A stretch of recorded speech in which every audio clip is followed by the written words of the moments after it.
Cue up the turntable and dim the lights. Donald Fagen's The Nightfly is more than just an album. It's a time capsule. In this episode, we're revisiting the optimism, the radio waves, and the dreams of a post-war generation caught between the past and the future. Stay with us. Get ready for the 3324 podcast, where lifelong friends Dean Legiro and Eric Kuber share their love of all things music and movies. Dean has directed short films and is a music trivia buff. And Eric, trained in audio engineering, brings his extensive knowledge of music and film to the conversation as they discuss, debate, and celebrate their favorite albums, films, and much more. Welcome, friends, to the 3324 podcast, home of the 15-minute pre-show. Yeah. That Eric and I did. We just did a whole pre-show. We're catching up. About concerts, about remastered editions of albums, about cover bands, or not cover bands, but tribute bands. Yep. And then we decided, okay, it's probably time to start the show. So then we hit record and we do it. So thank you for joining us for the second part of the 3324 podcast. If you're new here, please consider just following us. Just hit follow on your favorite podcast provider. It's that easy. This way you get that notification when the new episodes come out. You don't have to worry about it. Helps us keep the lights on as well. So you'd be doing us a solid by doing that. And then you can follow us along. If you want to hit us up on the socials, we're on Instagram, Facebook, and YouTube.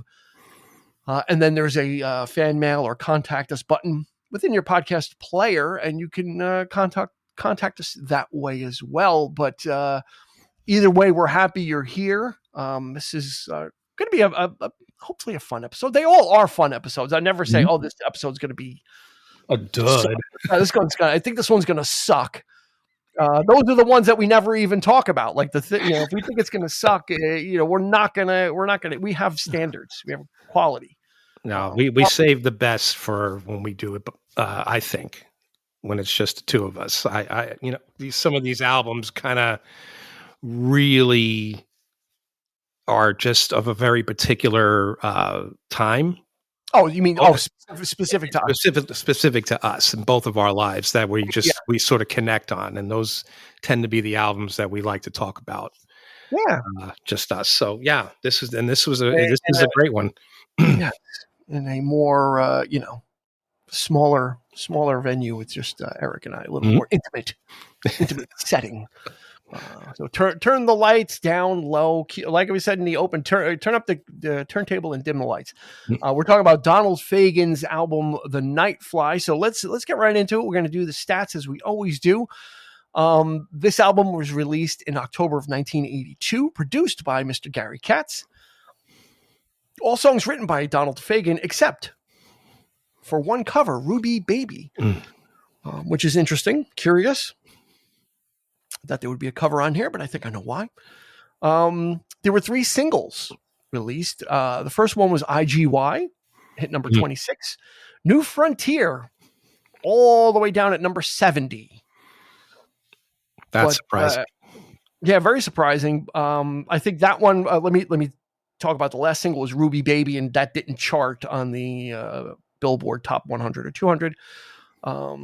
7 Grammy nominations, but it didn't pick up any. Hit number 11 on Billboard, not too bad. Certified platinum, so that's 1 million copies out the door. And just to compare, because I was like, okay, well, how does this measure up to Steely Dan? And we can't look at Asia because that's not fair. So I looked at Gaucho, which was the last album right before this from Steely Dan. Yeah. And that was 1 times platinum as well.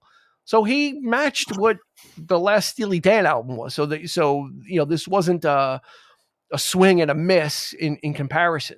No.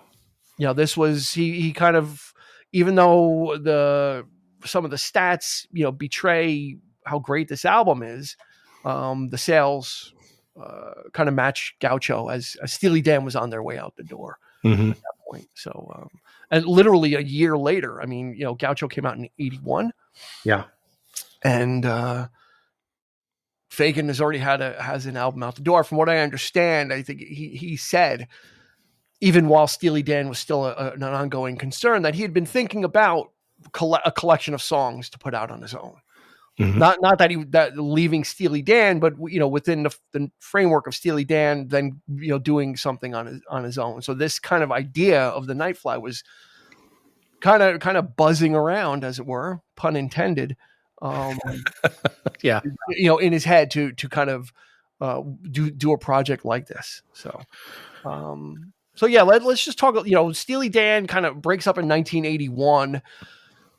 A lot of Hiatus. Let's just say yeah. hiatus. Yeah. Well, they had confirmed. I think when they had done an interview, Fagen had done an interview for this album, and they asked about it, and he was kind of hemming and hawing. Then he's like, yeah, we're not planning on working together again.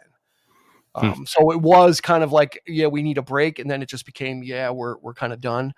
I think two reasons, just to not go too far down Steely Dan rabbit hole. Two reasons why they broke up was that pursuit of perfection.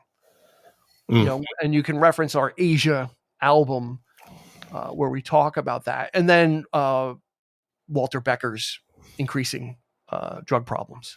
Yeah, that kind of also led to these strains within the group.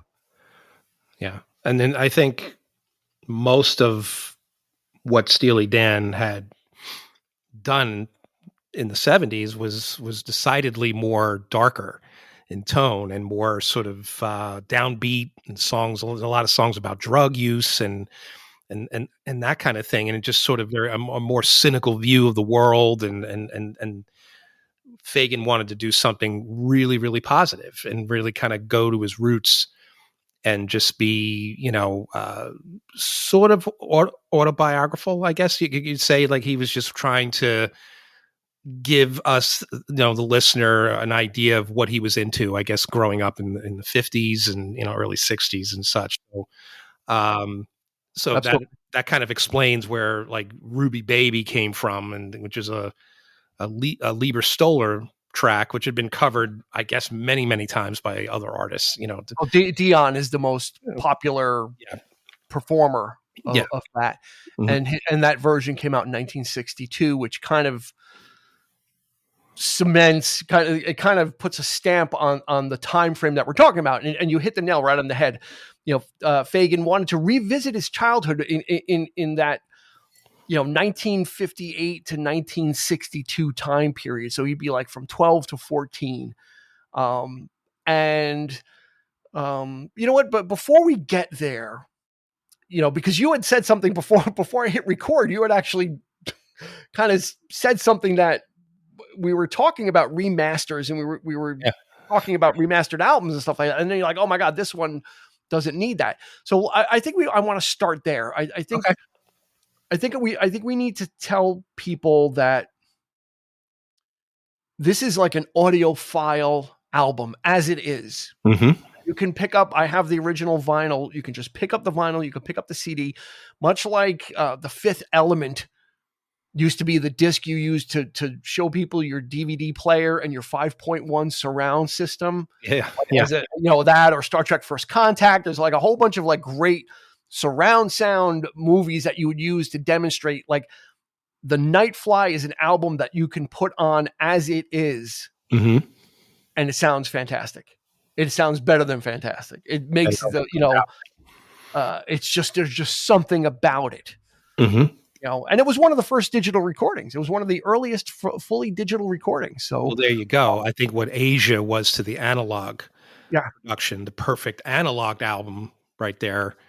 He, apparently, and the engineers on this record all went to school for it. They all had to they had to learn about themselves and learn all about digital recording, because I guess they tried it on Gaucho and didn't succeed. The idea was to do that album digitally, and it didn't work out. So they ended up doing it analog. And I think in this case too, there were stops and starts, and Fagen was like, well, again, we'll just go there, analog. And they were like, nope, we'll learn, and we'll do it right. And, the result is just, it's a fantastic. Yeah, it's just got and this is 1982 also. And we talk a lot about the late 80s and have like a sheer or a shimmer to the albums. And this has that, but well beforehand, and well before it became more of a gimmick to have this really sharp sound. This album just kind of has that. But because of the nature, I think because of the nature of the music, also because this is very jazzy influenced. I know you're going to hate this, what I'm about to say, but Okay. it's probably the yachtiest of like the yacht rock albums, meaning in achieving that smooth sound. Yeah. But that's what makes this album like infinitely listenable. Mm-hmm. Is you could just slide into this album. You put this album and you kind of just slide into it. Yeah, that's fair. I agree. And that's not easy to do by any stretch. Especially back then.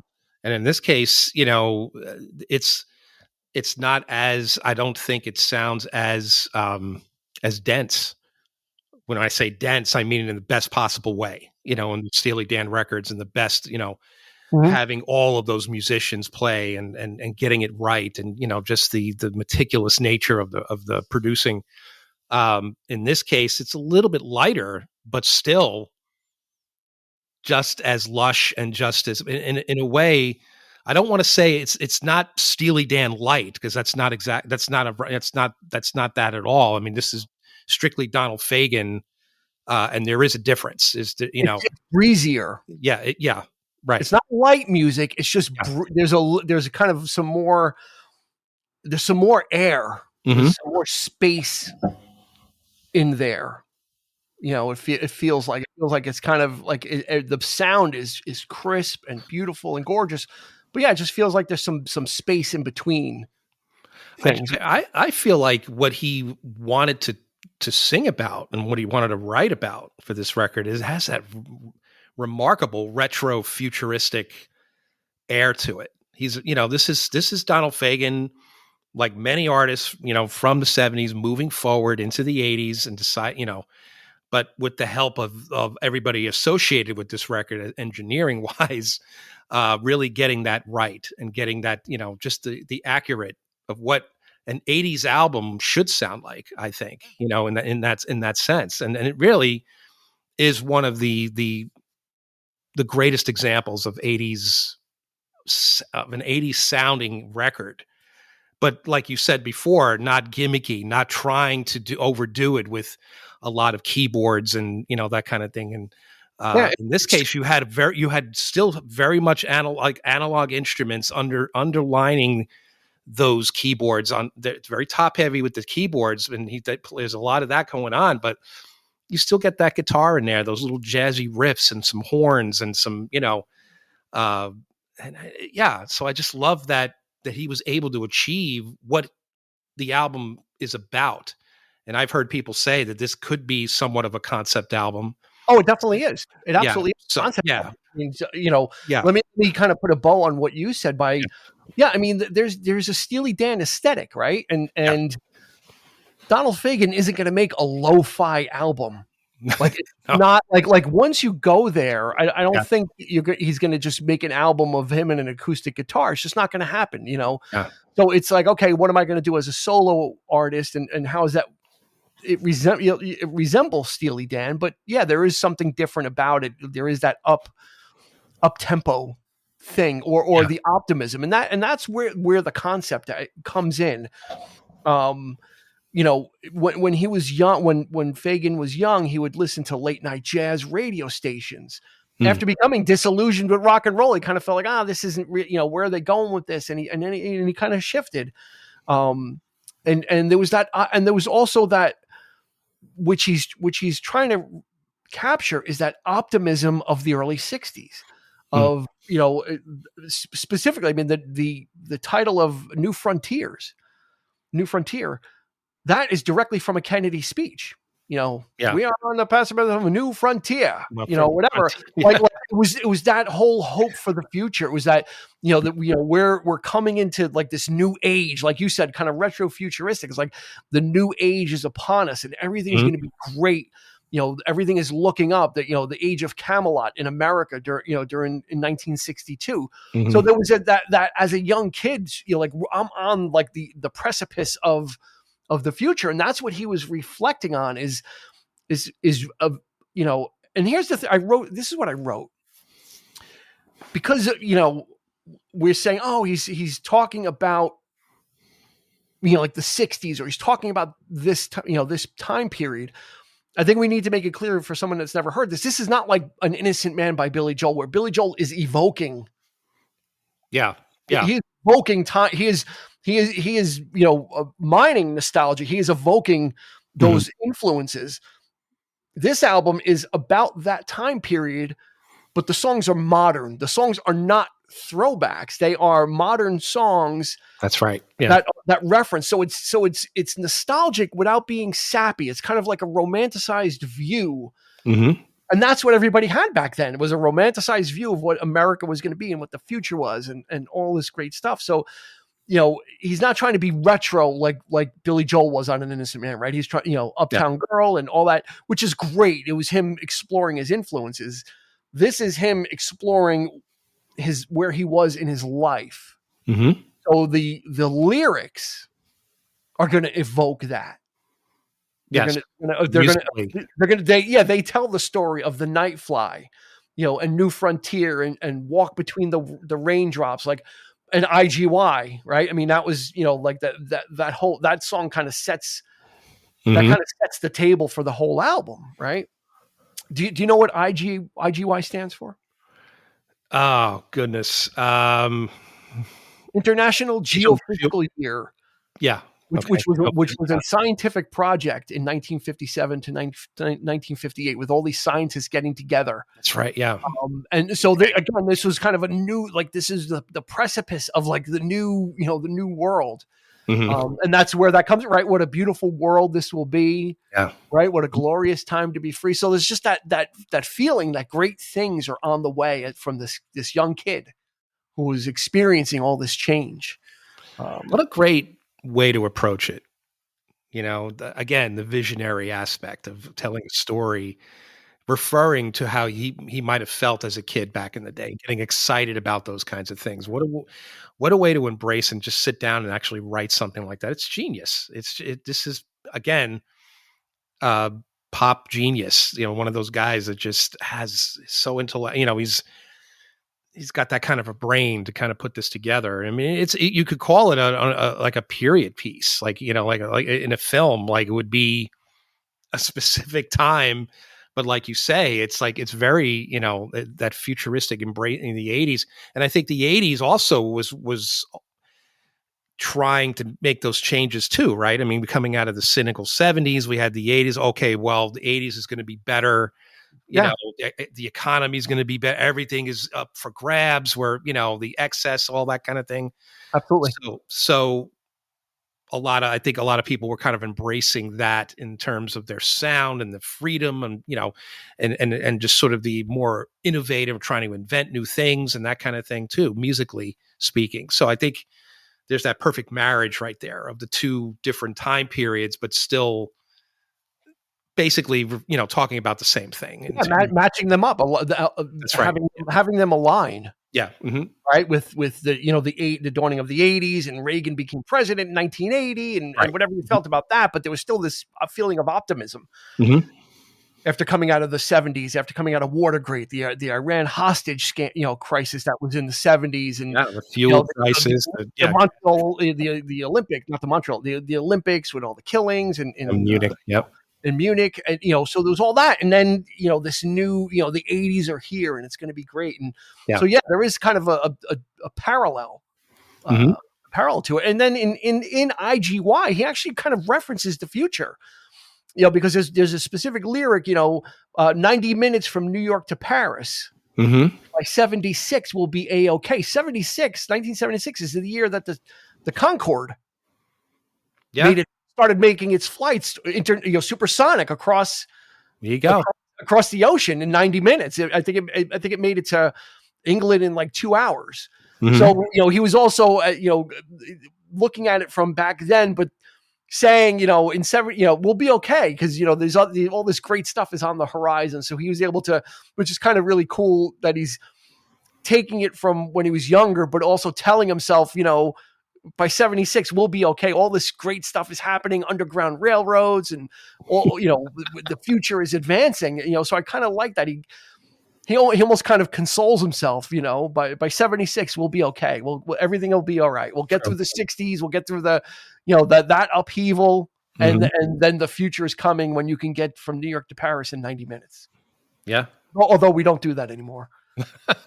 that supersonic transport does not. It was like mothballed in, I think, in 03 or something like that. Unfortunately.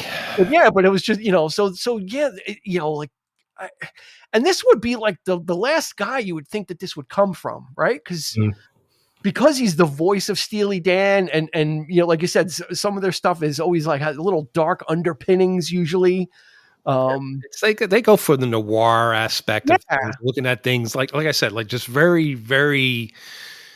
It's a very pessimistic worldview in a lot of their stuff. You wouldn't think so. You know, some of the stuff is pretty upbeat, and again, that sort of jazzy, light feel to it. But you know what the lyrics are saying, though, and they betray that. Yeah, they betray the music, right? And so getting this album, which is it's like I said, it's kind of shimmery, it's upbeat. It's got a great sound to it. You know, he's got most of the players from Steely Dan days are there, kind of back into Greg Fillinganes and you know, just everybody under the sun. Carlton, Jeff Porcaro, Michael Brecker, Randy Brecker, Chuck Rainey. You know the Purdy. No, that was Bernard Purdy was Purdy Shuffle. Chuck Rainey on bass. Like I said, Larry Carlton. Abraham Laboriel, Marcus Miller. It's just a who's who of like the 70s like wrecking crew coming into the 80s. I was thinking about this the other day because me and my girlfriend were talking, and she was talking about a particular artist. I'm not going to name who because it's not that important, but she's like, "Oh, don't you like this song? It's got like a really good hook, and you like hooks." And I'm like, "I do like hooks." I'm like, the song is just like it's too slick, meaning, you know, everything is in its place. The vocals are probably auto-tuned and they're pitch corrected, you know, like it's too much, you know. And then I started thinking about Steely Dan, and we talked about their pursuit of perfection. So I'm like, well, does that make me a hypocrite? And I'm like, no, because there's a music, and I kind of figured it out. There's a musical paradox with Steely Dan because they pursued musical perfection with a vocalist that is an imperfect vocalist. He does not sing that great. Fagen is not that great of a singer. He is not in the pantheon of great vocalists. He doesn't have a lot of range, right? You never hear him go low. You never hear him go high. He's kind of in the middle. He's got, even on this album, he kind of strains to hit some of those notes. Yeah. But that's what makes it authentic is you've got musical perfection behind him, but you got a real guy singing. And he's not a, you know, classically trained singer, and he's not a Freddie Mercury or a Steve Perry. No, he grounds it. Yeah, and his vocals are, you know, he's got that kind of type of vocal style where it kind of wavers in between notes. Feels like, you know, it's very smooth. I mean, he's got it like he's got all the right inflections, I feel. But again, it just gives it that you know, you have to have something to anchor. Yeah, it makes it real. That much perfection. Yeah, exactly. You got to have that, you know, something that imperfect, like you say, you know, and, you know, and I think, is this something that they consciously thought about, or is it just, you know, I'm sure he realizes it, but well, he knows he's not the greatest vocalist. I mean, that's why they had David Palmer for the first album. He's like, I'm not really a great singer or whatever. But and that's just the way it, you know, so vocally they never really advanced. Like I don't think Fagen ever really changed. Like you could listen to, you know, Reeling in the Years, and then you could listen to anything on Gaucho, and it's the same guy. Yes. Like there's no like. That's why if you heard this album, you would immediately think it's Steely Dan, because it's the voice is so recognizable. He does not do anything different with his voice. That's right. But I think that's the Steely Dan paradox: is they pursue musical perfection with a vocalist who is quite imperfect, and I don't mean that in a bad way. No, I just mean he's the human element that Steely Dan could not perfect or control, right? Mhm. Like you can have 5,000 takes of Larry Carlton doing a guitar solo or whatever until you get the one you want. Fagen is always going to be Fagen. He's not going to be anything different. Yeah. You know, so and that's what made me think about it. Well, why, am I being hypocritical? No, I'm not, because there's imperfection in this perfection. Right. It's like a beautiful pearl with like a little stripe through it or something. But that's what makes it unique, right? That's what makes music unique, is that it's so well assembled. And then there's just a guy on top of it who's doing the best he can. He doesn't sing long notes like Dennis DeYoung, right? He doesn't, like, he's got a toolkit, and it's a pretty narrow toolkit, but it's perfect for what he needs to do. And it's perfect for the storytelling style of his lyrics. His lyrics are more, they're kind of sung narrations. Yeah. You're right. Right. Right. He's kind of like, usually he's telling a story about something, especially something like the Nightfly. But interesting enough, I mean, all that being said, and maybe I'm just playing a little bit of devil's advocate here, but it's just like, they would be doing things on this record with his voice, like double tracking his vocals and making, you never heard such harmonies before on a Steely Dan record necessarily, without real backing singers. You had a lot of people singing backup, but here it's like they're multi-tracking, and then they're doing it in such a way that they're taking the best performance of each line that he's singing and using that and stitching that together digitally. They learn how to do all that kind of stuff with you. So in effect, the technology is driving this record, much like what the song that you guys were talking about, whatever that song may be. Are you going to reveal what the song is? Okay, it's not important. Maybe one day I might change my mind about it, so I don't want to be like, but true. Okay. All right. Now, but yeah, you're absolutely right. Leveraging technology also allows him to kind of get the best out of his instrument. But it's still the same voice, though. Yeah, no matter what, you're not going to achieve anything, greater by, because there is no like fixing his voice, like auto tuning, or it's still very much him, but just more of it, and just sort of So yeah. And that, I think, and that kind of leads us to why Ruby Baby is on the album, right? Because he does not need to do a cover song. Like Fagen is not the person that they don't need. He doesn't need that. But I think putting it in kind of helps kind of anchor and kind of tells the listener, this is where you are. Like, this is the reference point. Yeah. And even his cover of Ruby Baby, it is not faithful. It's like a 5-minute jazz exploration. Yeah. Of it, right? He didn't do like a I'm going to do a cover of a 60s song and make it like the 60s, so it's like, no, I'm doing a cover of a 60s song that fits within the narrative of what we're doing. It's very Fagen. So let's put it in the style of what we're doing, so it doesn't stick out like a sore thumb as well, because that would have been weird if you tried to do something kind of even a little bit more faithful. But putting it in the through the Donald Fagen machine, you get like this 5-minute kind of jazzy exploration. Something you might hear at a piano bar or like a jazz club in New York City, on a Saturday night, like you would hear them do, like, this is the rendition of Ruby Baby that you would get. It's just very sort of like, it's cool. It's cool jazz.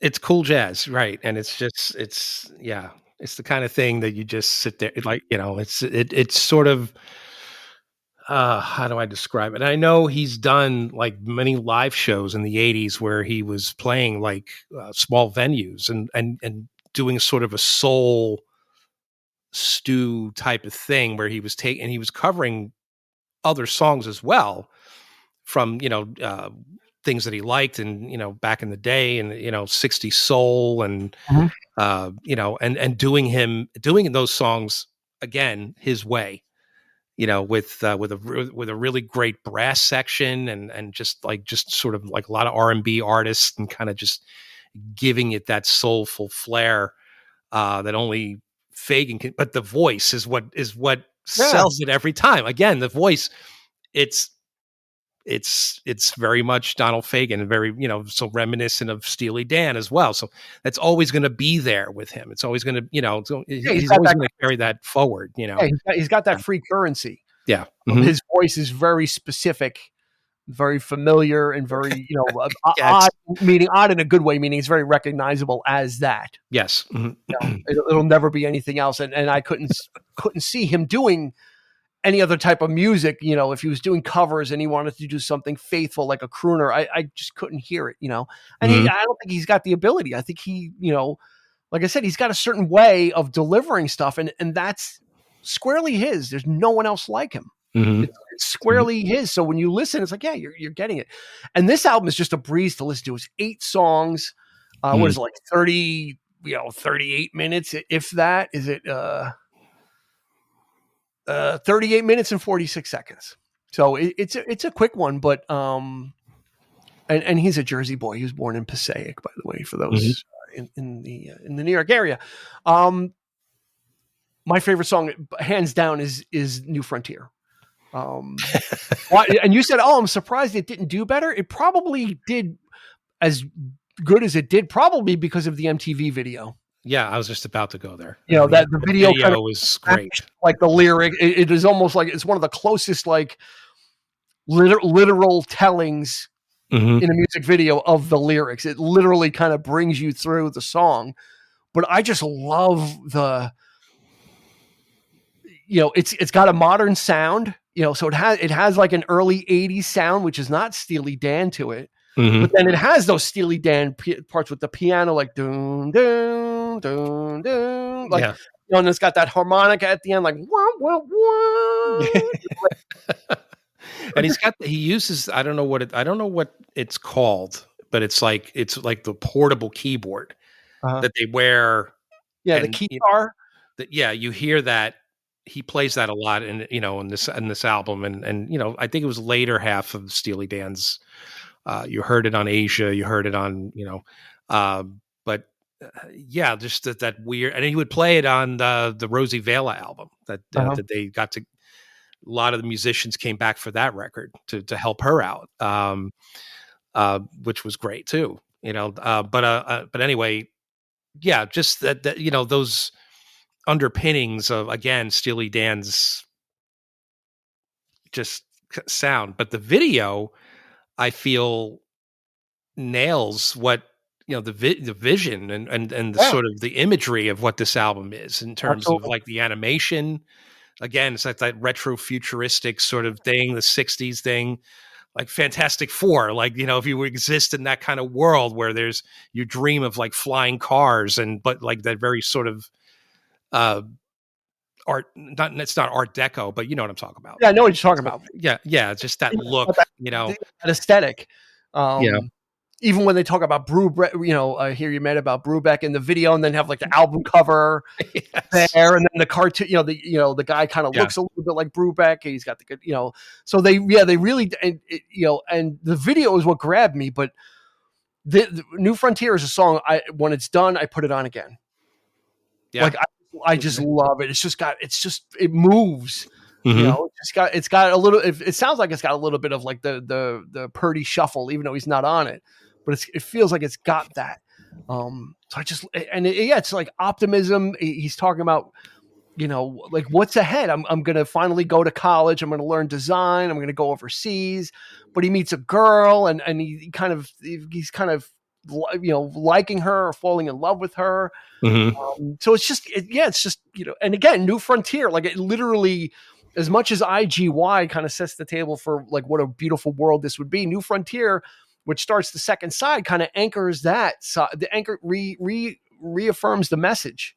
Yeah, it does. That this is, because now it's a little bit more personal, because he's talking about, the bomb shelter that his dad built, and they're having a party down there because there's nothing really else to do with it. In case Russia decides to bomb us, we have this, but let's, and in the future, we're going to need good music like Brubeck and, on the New Frontier that we're on. So we need, Make the sure you keyboard stick survival. your records down there. Bring Yeah, all your great records down there with you. but yeah, because we're Yeah. going to need that on the new frontier. We're going to need good music. We're going to need beer. Yeah. We're going to need provisions. So it's really like a great,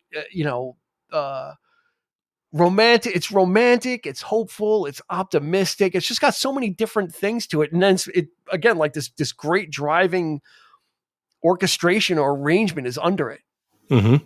And then and then it's like, I hear you're mad about Brubeck, and it's like Brubeck, like that's when all the double tracking comes in, and those back vocals just flow, like they just kind of float, they wash over you. Yeah. And it's just beautiful, like the best of what a music listening experience can be is that. Yeah. And you got that sort of sequencer going, like that constant, is it just keeps it moving, keeps the song moving. 80s, thing.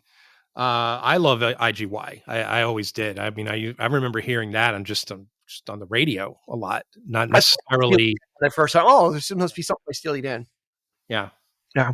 And again, the vocal, I like the chorus of that, gets me every time. Just the vocals on that, and it's just a really great. It gives you a good feeling. Mm-hmm. That song just lifts you somewhere. But not to the point where it's like it's overdone. It's but it's just enough to get you. Well, that's a catchy tune. That is a very, very happy, not cheesy happy, but just sort of like very sort of optimistic thing. And he just nails that concept with that. Yeah, that's what all that is. And then he finally inhabits, I guess it inhabits someone that's not him in the title track, the Nightfly, which really kind of connects to what he said he used to do, listen to like late night jazz radio stations when you got the guy with the cigarette behind and just like exactly what the album cover is like, the guy at the turntable, he's wearing the way DJs used to, with a shirt and a tie and just kind of sleeves rolled up in front of the microphone, taking calls. Yeah. And that's what the Nightfly is, from the foot of Mount Belzoni. Yeah. And I just love that. Again, it's him at his storytelling best. Because he's literally probably just pulling from his memories. It's like, oh, you have you're telling us about men that live in trees, and I've been waiting for a call like this all night so I can kind of talk about it. And what do these late night DJs go through? Please respect the 7-second rule, meaning don't curse, because otherwise we'll have to have you on delay. The delay, and just literally inhabiting like this, Lester the Nightfly character who's a late night DJ on a jazz station. Yeah. So it's cool. It's like just so cool. Yeah. Like I don't know what more someone could want from a debut album, from a debut solo album. From a listening experience. It checks off all the boxes. There's no mistakes. There's nothing like, it's just it's ear candy in a good way, not in a poppy way. It's ear candy in just you could put this on, and I don't know that somebody would hate this. You'd have to really have a rotten heart. or no soul, right? Just not either one. Have one of the other surgically removed. It's or someone who just appreciates, a good sounding record. For all the audiophiles out there. I mean, I'm sure there's people who are into that know about this record for sure. But for those who you want to know what a good sounding album was like then, today everything sounds great. Yeah, it's easy because it's digital and you just sequence it and boom. Exactly. So, but you want to talk about something, that would match today, maybe even a little bit better. And I'm not trying to be, just the old man here, but it's what they were able to achieve. Yeah, it's cutting edge, but before we realized that it was cutting edge, like the craft. He was doing it before we really realized what the hell was going on with it. He's kind of like leveraging this stuff. This album came out. It wasn't a big thing, like it did okay. Yeah. And it's only now, like if you go on like all music or whatever, and you read the reviews, people are like, this is just just amazing. One guy's like, oh, I heard this for the first time 3 years ago, and it's my favorite album of all time. I mean, it really, when I said to I actually earlier before we went on, I was talking to my girlfriend, and she's like, oh, what are you guys doing tonight? I'm like, Donald Fagen, the Nightfly. And it was like silence. And I'm like, yeah, you've never heard of him. Yeah. And she's like, no. So I get it, but like if I had said, and I didn't go any further, but if I had said, oh, the guy from Steely Dan, yeah, it would have been like, oh, okay. Right. Well, that's like, exactly the lead singer for Steely Dan, she would have been like, oh, okay. I now I have a frame of reference. I know at least who you're, Well, I had a similar experience with my wife, Kelly. I said, yeah, we're doing Donald Fagen. She's, do I know Donald Fagen? And I'm like, well, yeah, it was one of the dudes from Steely Dan. And oh, okay. So that's all. Yeah. That's all she Yeah. needed. But I hope, I kind of hope a lot of people, I guess it's a double-edged sword when we do this episode. I'm going to say, I hope people don't know it, but I hope people listen to this episode that don't know it. Yeah. And be like, well, why are they doing it? Mm-hmm. Because it's a very important album for the reasons that I'm going to go on a limb here. The reasons that you and I like music. Yeah. I came late. You and our friend Johnny were into this much earlier than me. I came to it kind of late, not because I just didn't listen to it. I just didn't kind of get around. It was kind of like, okay, whatever. And then I listened to it. I'm like, holy shit. Like, for sure. Where have you been? And I think it hits us, right? I think it hits us, in the things we like, and it probably checks off more boxes. Usually we'll compromise and say, okay, I like the sound of this, or I don't like the production on this album, but it's a really great album. But but the production isn't there. Usually there's something. But like I said, it's perfect despite because of the imperfection that we talked about earlier. Yeah.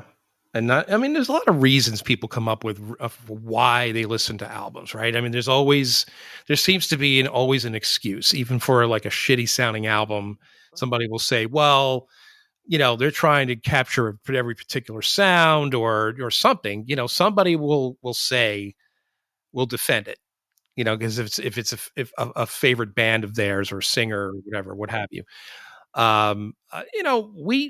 I do the same. There are reasons that, some of the artists that I like did what they did, the way they did it. And, you want to get that raw sound, or you just whatever. So you kind of understand that but at this time frame, we were still young. But this kind of stuff, just when it hit us, it's all we wanted to listen to. And we expected the same from everything. It sets the bar at an unrealistic height. It most certainly does, because when you go back and listen to even the earlier Steely Dan records that did not have quite the same, some of that early stuff was pretty raw. I mean, it was pretty pretty disjointed, pretty, it was very much rock and roll. Like they were just getting there. In comparison, you're just kind of like, oh, your first reaction is just like, ugh, like it's just a little bit of a, but it's like that way with ELO. It's like that way with Genesis. It's like, with all our favorite bands, but we started 82 was actually a great year. This was like the year for, you know what? I was knee deep in Mirage and Fleetwood Mac. So there was nothing else that was getting through. But I didn't even mean that it set the bar high for Steely Dan. I mean, stuff like this sets the bar high for everything else. Like you start listening to music and you start expecting everything to, even if it's not the same type of music, you expect it to sound as good, because why not? Why can't it? Yeah. If this guy this guy did it and he did it in 1982, why can't everybody else do it? Like, what is that? Yeah, exactly. And so yeah, in a way you get spoiled across the board. Because and like I said, we're listening to this album 43 years later, and this album, you know, not a lot can hold a candle to it now, and even obviously back then. Yeah. It was just on a different level, but no one knew what that level, like no one knew that level existed at the Right. time. It was just kind of like, okay, we're making this. Nobody knew it would stand like head and shoulders recording wise above. And These guys had the head for it. I think these guys knew what they wanted. Steely Dan never really struck me as like, oh, a really like, you know, in terms of like their wealth. At the time, they didn't really strike me as like one of the richest bands out there that they could, oh, well, they had, you know, they had the money to achieve this kind of thing. No, I think it's more or less, it's more or less you can achieve what you want if you work at it and you teach yourself and you learn how to use this equipment. And I mean, everybody seemed to have it. Every artist who was worth their salt seemed to have the same type of equipment, you know, but some people just didn't know how to use it. I guess. And their expectations, their thing, good enough wasn't good enough for them. So, and since they weren't touring, they were more like scientists in a lab, you know. So, Exactly. you know, so and to that point of not making money, yeah, if you don't tour, you really don't make a lot of money. You're making money off what albums you sell, and it's not like these guys were monster, you know, Led Zeppelin, Paul McCartney, exactly, yeah, selling albums. Yeah. Right. But so yeah, they would squirrel away into the studio and you know, pay some studio guys to come in and just kind of keep, you know, we talked about it. You can just reference the Asia episode of what they did, but that aesthetic is a good thing to have when the technology catches up to you, right? Because you were trying to do it like when it was hard to achieve, and then all of a sudden technology makes it achievable. And you're way already ahead of the curve because you're like, oh, well, we used to have to do this with, you know, 5 guys, you know, 6 different bass players come in. It's like, well, now we can do it, you know, with 2 guys instead, and get the effect because we have the knowledge of what we're trying to get, what we're listening for, and what we need. Yeah. So by doing all that crazy shit they did in the 70s, it paid off in this case for him. Now Fagen did say, when he was writing this album, he said he did miss Walter a little bit. He goes, you know, because he ran dry after this album. He said, I had nothing after this album. I couldn't write anything. I had a block. And he goes, you know, and that's kind of when Walter would have been good to have around, because there's that extra guy that's got the same sensibilities, right? That can kind of, you know, spur something on and get it. But since he's on his own, he kind of put this thing out, which was, you know, I guess it was a monumental task, I guess, for creatively, because after this, he said, yeah, for years I was like burnt out. I really had nothing, you know, which I guess is, you know, good news and bad news, because we got this such a great, you know, he put everything, you know, he put everything on the table with this. He left it, you know, he didn't leave anything. He left it all out on the field. And again, I mean, the albums that he had released after the Comic Harriet, and I heard a couple tracks from that. I never really got into it. It sounded okay. I'm like, okay. But it's sort of like that same sort of. I had somebody referred to it as a trilogy. There was like the 3 albums that he made, that, and then what was the Morph the Cat, which came out much later. But I dug some of the stuff on there, very reminiscent of like some of the stuff like on this type of thing, like, you know, the H Gang, like that reminded me of this stuff on this album, you know, with the vocals, H Gang, you know, like, you know, and I would sing that to my son, and he's just like, "What the hell are you singing?" Because I just picked it up, because, you know, it's, new Donald Fagen album, sure, you know, whatever. I just, you know, bought it, and, you know, certainly not as good as the Nightfly, but it's some good tracks, you know, and you know, I guess they would never you know, when they reconvened, even with him, with Becker, with Steely Dan, again, that album that they put out late, what was it, the early 2000s, I think. What, their first one wasn't in the Everything Must Go? Wasn't that in the 90s? No, we're talking before that. I'm thinking like mid 90s, maybe late 90s. Two Against Nature. Cousin Dupree on it. Wasn't that the album? Like Two Against Nature, I think it's called. Two Against Nature. Yep. Yeah. And that was a decent record too. But again, it didn't really do much. It didn't, I guess who knows why, but I mean, again, a good sounding record, but but I think at that point, there were a lot of great sounding records, so maybe they kind of missed their opportunity to really like take the 80s, by the lapel, right, and really shake it up, because they were just kind of burnt. They had burnt out from everything they did was so intense that they had done it. So, I think that's going to do it for this episode. I think we should just leave people, just check this out.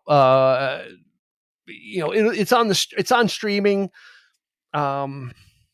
I hope it's as good a quality as we're promoting. I'm going by like I have the vinyl, so it's like I can put that on and just like forget it. Grab a CD. Streaming, if you have settings on your like Spotify or whatever, just put it to the highest bandwidth possible and get it to stream the best. And but it's just a great like journey through someone's mind of them remembering when they were adolescent. And maybe there's some rose-colored glasses, right? Like we said, we talked about optimism and how he was remembering how optimistic things were. And it's just a great, it kind of gets you, it pulls you into that. Yeah. You sit and listen. This album is only 38 minutes. It's 8 songs. Just listen to the whole thing. And it kind of, walk between the raindrops and Greenflower Street. I mean, it's just, it's just a great musical visitation. That's all I can say about it. Yeah. I can't say it any better than that, to be honest. I mean, the only thing I will add is when we talk about perfection, even in a live setting, the opportunity to see Steely Dan before Walter Becker died, it was kind of a fluke concert. I've mentioned this before.